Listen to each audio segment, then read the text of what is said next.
Is this better? That's better. Oh, okay. All right. Try it now.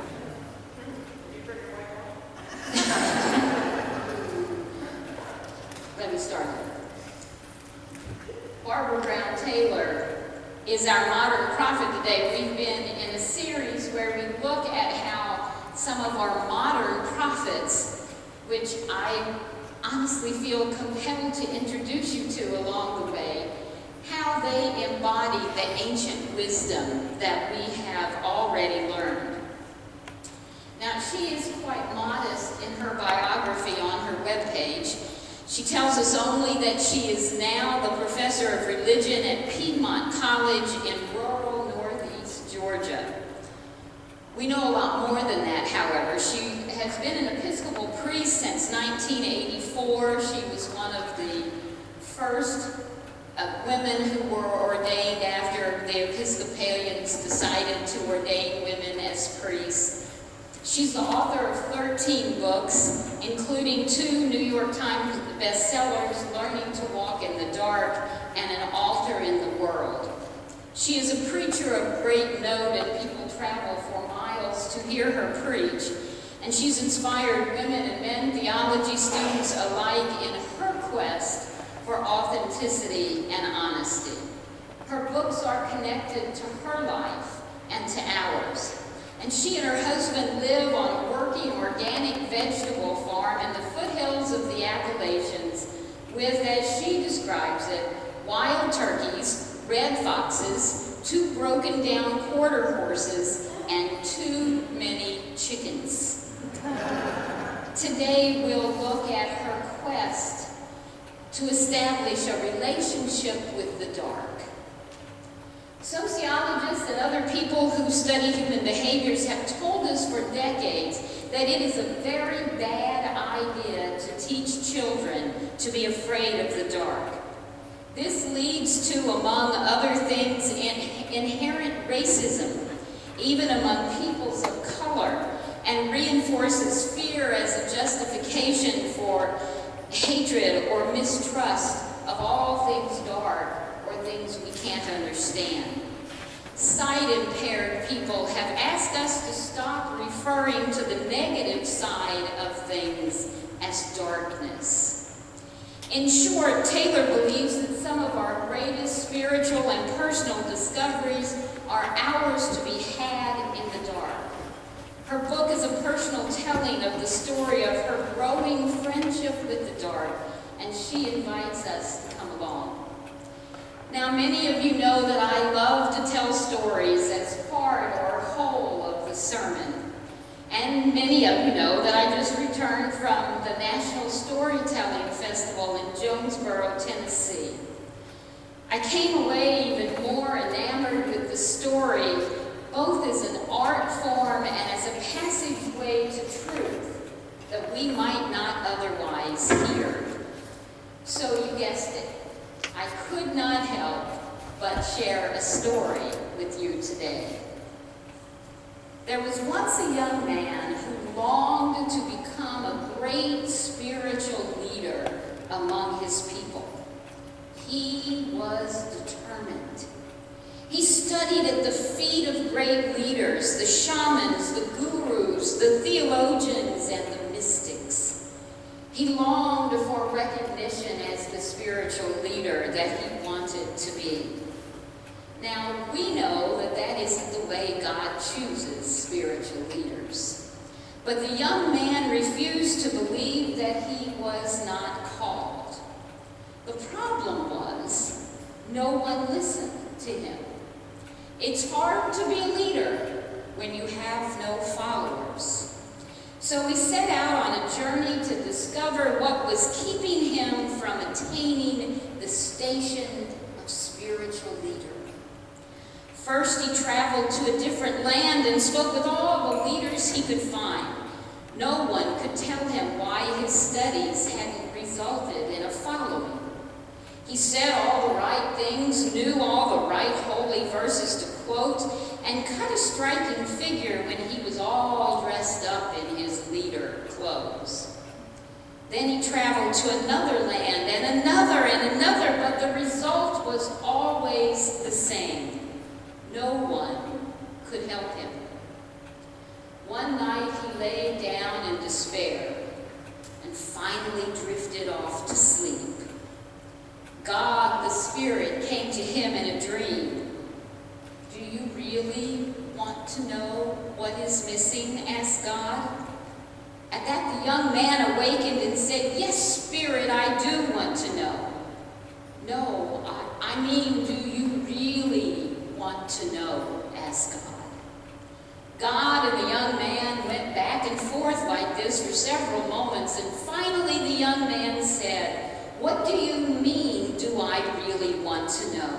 I searched the land over, talked to anyone who would give me their time, and spent my fortune on studies and lessons. Yes, Spirit, I want to know." Spirit laughed. God could be like that sometimes and said, "I want to be sure that you are really ready and able to finish the work you must complete before you can become a leader of your people." Now the young man got a little nervous and said with a little shake in his voice, "What's the final lesson?" "You must learn to live in the dark," said God. "Why, I'm afraid of the dark," said the young man. "Surely there is something else I can do." "I'm sorry," said God. "That is what you must learn to do." Why must I learn to do this?" asked the young man with quite a big shake in his voice now. "Because," said God, "your people walk in the dark at various times throughout their lives, and you cannot leave where you have not been. Go away now, and when you are ready, come back to this place and we will talk again." Saddened, the young man got up and continued his travels. But this time it was different. He knew deep in his heart that he was running away from what he had to do. So back he went. Before he went to sleep, he said, "Spirit of God, I'm ready." Sure enough, he had a dream and God was there. He awoke and spoke to God. "You win. I'm back, defeated and ready to learn to live in the dark. What is next?" God told him to leave the city and go as far into the country as he could go, where no lights from neighboring villages would reach him, where no light from fellow wanderers could be seen. So he set out. Leaving the city, he first thought, "This is not so hard." He did not realize how the residual glow from the lights in the village was helping him find his way. Slowly, he walked farther and farther away from the village. It got darker and darker. Every time he would think he had gone far enough, he would come upon the fire of fellow wanderers. Even when invited to stay the night, he kept walking. He stumbled a lot. He fell on his face more than a couple of times. And finally, he reached it. The place where no light shone except from the stars and the crescent moon. He sat down and began to wait, still comforted by all the stars that he could see and even identify. Suddenly the wind shifted, and clouds began to quickly move in, placing a mantle over the stars and the moon, and it was dark. Let me say it again. It was dark. The young man shut his eyes. He opened them. No difference at all. It was so dark that it fit the old saying, "You couldn't see your hand in front of your face." As he sat, something began to dawn on him. There's no pun intended. It was a long time until dawn. "This is nothingness," he said to no one in particular. And God's Spirit began to lead him through the lesson. First, he was very afraid. Very, very afraid. Of what he was not sure. Mostly it was the unknowing, what was out there, what was close, and what was far away. He began to whimper. "Just sit," said God. "I'm here." "But I can't see you," whispered the young man. "Just sit," said God. "I am here." And so he sat. And as he did, his well-trained mind began to think of everything he had learned in his quest. Nothing had prepared him for this. Nothing. "Just sit," said God. "I am here." And then he began to think of all the things that could go wrong. He could be killed just sitting here. He might never make it home. Why, there could be an earthquake, and a giant gash in the earth could keep him separated from everything he knew as familiar. "Just sit," said God. "I am here." God did not grow impatient as most of us would have. Every time the young man grew distraught, sometimes working himself up into giant sobs, God said, "Just sit. I am here." Along about 3:00 a.m., the young man grew quiet, and he sat quietly. He listened and discovered that he could hear the leaves rustling in far-off trees. He listened again, and he could hear the small animals of the field moving around. And he realized that if he could hear them, that no large predators were close by, as they were not afraid. He heard the song of the night birds longing for each other, and he could hear his own breath and sense the miracle of his own body, a part of all creation. And he heard God's voice saying, "Just sit. I am here." And it was in the sitting in the presence of God that, with those terrifying thoughts, that taught him a thing or two about darkness.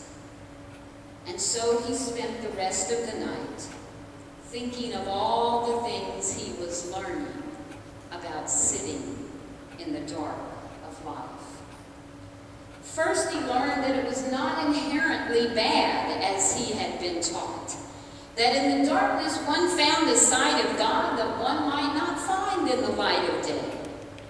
He learned that his internal life seemed more intense in the dark. With no distractions, he could really hear what he was saying to himself and what he was saying to God. And most of all, he learned that God does not desert us in the darkness, nor punish us for our doubts. God is just there, always there. And so the young man returned to his people a changed man, no longer young in his understanding of God and considerably more humble in his approach to becoming a spiritual leader. He had many more experiences of God in the darkness, and each time he came away stronger and more able to share what he had learned. We may never know whether or not this young man became the spiritual leader he once longed to be. But we do know that those he touched knew that they had been touched by a man who had experienced God in the dark, and that gave them hope. May we learn to walk in the dark and share our talks with God with the world. Amen and amen. Namaste. And now we stand together as we sing the gift of love.